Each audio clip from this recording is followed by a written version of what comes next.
برأيي الشخصي هاي الأكلة لازم تكون عندكم بالفريزر بشهر رمضان إن شاء الله بطريقة بتجنن. شايفين القشرة شلون رقيقة؟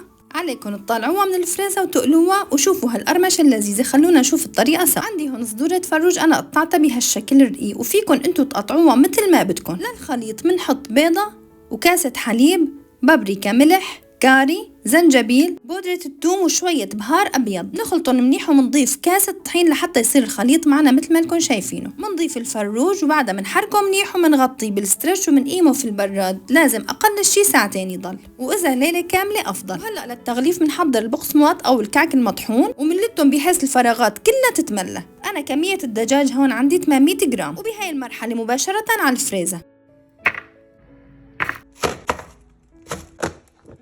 بتطلعوها من الفريزر بتستنوا 5 دقايق. الزيت محمى مسبقا وغزير. وقت اللي مننزل الفروج لازم يكون الزيت على نار متوسطة مشان يستوي منيح وما يحترق من برا. وطبعا هاي الأكلة لازم يكون جنبها كريم الثوم والكاتشب والبطاطا المقلية. وإذا عم بتشوفوني لأول مرة بتنوروني بمتابعة وجربوها بهالطريقة، وإن شاء الله صحة وهنا سلفا.